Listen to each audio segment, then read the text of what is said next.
¿Cuántos quieren prosperar en todos sus emprendimientos?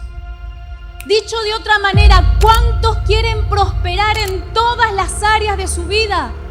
Eso es lo que aspira y busca el ser humano, ¿no es así? Queremos ser prósperos, no solamente económicamente, sino emocionalmente, espiritualmente, en todas las áreas de nuestra vida. Queremos ser prósperos en nuestra familia, tener hijos bendecidos. La prosperidad abarca la bendición en todo, dice acá. ¿Cuántos quieren ser prósperos? Es la pregunta. ¡Ay, Dios! ¿Cuántos quieren ser prósperos? Es la pregunta. Amén. Dice, serán como árboles plantados junto a las corrientes de las aguas, que dan su fruto a su tiempo y su hoja nunca cae.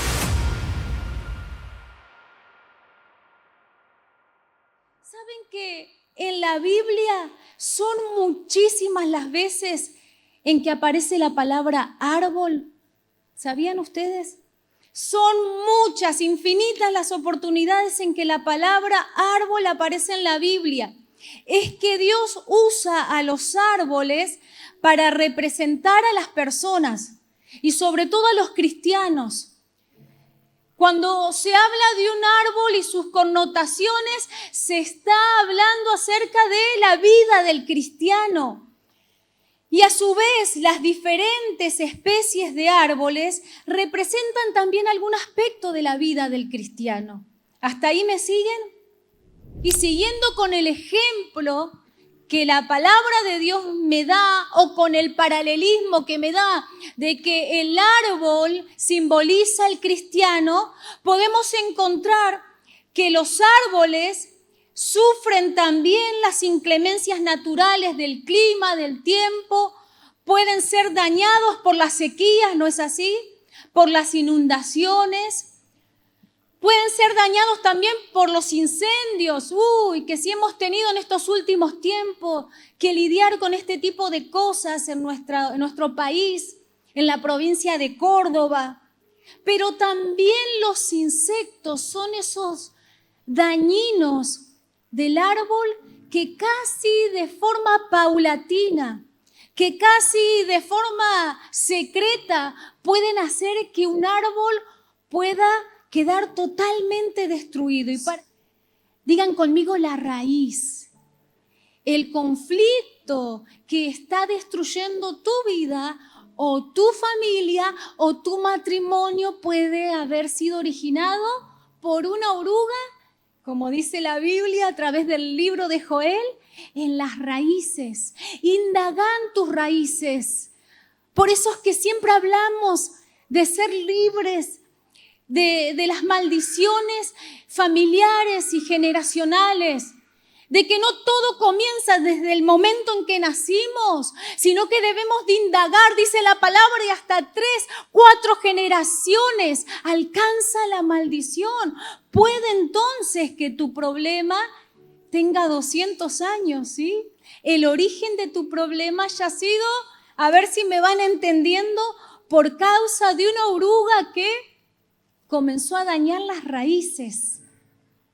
Éxodo 20:25 dice, yo soy Jehová tu Dios que visito la maldición de los padres sobre los hijos hasta la 3ª y 4ª generación. Podríamos decirlo entonces de una manera clara y simple, la oruga puede ser entonces los conflictos que tuvieron que lidiar tus abuelos o tus bisabuelos. Y luego sigue acá el profeta mencionando, lo que quedó de la oruga comió, dice, el saltón. La segunda etapa o fase o ciclo de la langosta es cuando ese llega a ser saltón. Ya es la primera etapa de su cuerpo, pero aún así sigue siendo un pequeño insecto sin patas y sin alas. Así como dijimos, la oruga daña las raíces, el saltón destruye el tronco del árbol. ¿Vieron cuando vemos entonces algún árbol o algunos árboles que están muy carcomidos en su tronco? que están muy dañados, de seguro puede llegar a ser que un saltón lo haya dañado. El saltón destruye el tronco del árbol. Por eso yo en este paso le invito a que mire un poquitito en su árbol genealógico en la vida de sus padres. ¿Cómo era el matrimonio en sus padres? Había amor, habían secretos, había agresión verbal, física, que es mucho peor. ¿Cómo se vivía en su casa materna o paterna? ¿Qué es lo que se vivía? ¿Había palabra de Dios? ¿Había un ambiente propicio para que el Espíritu Santo viviera? ¿O habían unos pequeños insectos?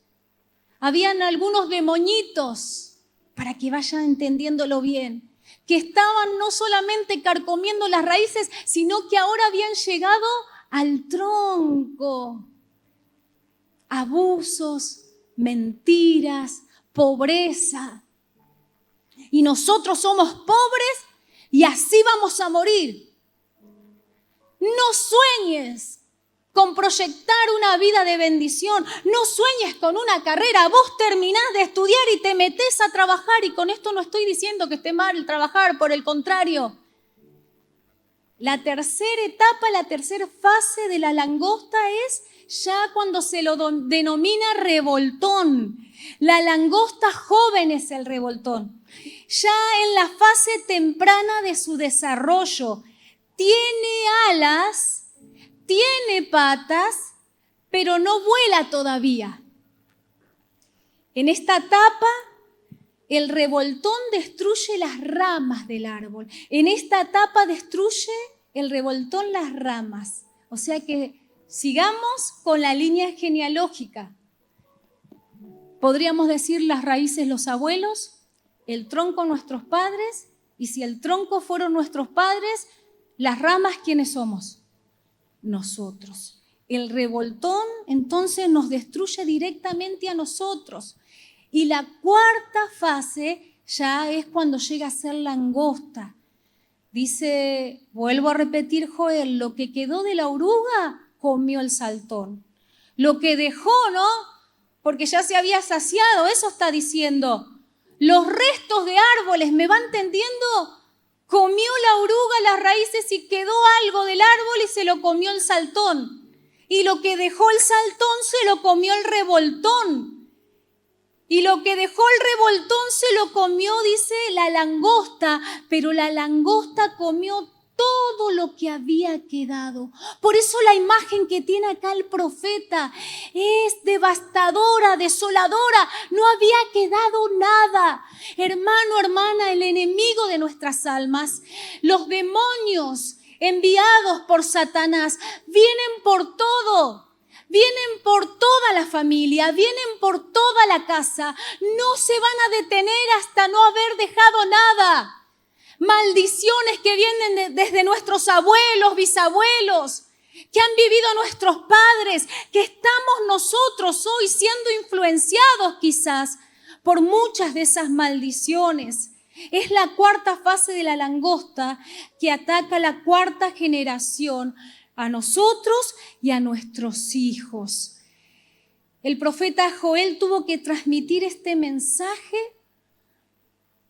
con esta ilustración a un pueblo que se rehusaba a arrepentirse. Saben ustedes que el mensaje principal de su libro es el arrepentimiento. Él les decía, o se arrepienten o enfrentan esta destrucción.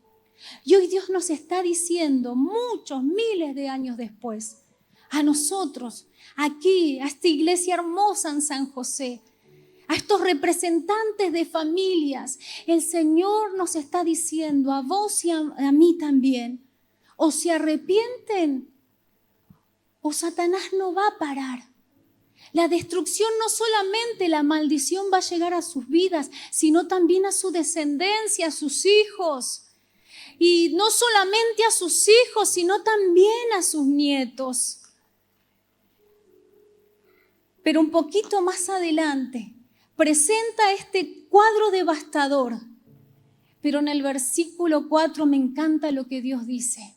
Una promesa de salvación, un mensaje de esperanza. El Señor les dice, tomen la decisión. Es por eso que no seguí leyendo porque sí va a ser muy extenso. Es por eso que casi en un tono, podríamos decir, de desesperación, el profeta les empieza a decir, vamos, despierten. Menciona a los ministros dentro del templo, les dice a los ministros de alabanza, despierten. Al pueblo le dice, despierten ustedes que están durmiendo. Es como que casi, si él pudiera, los tomaría de los hombros y los sacudiría. ¿No es así?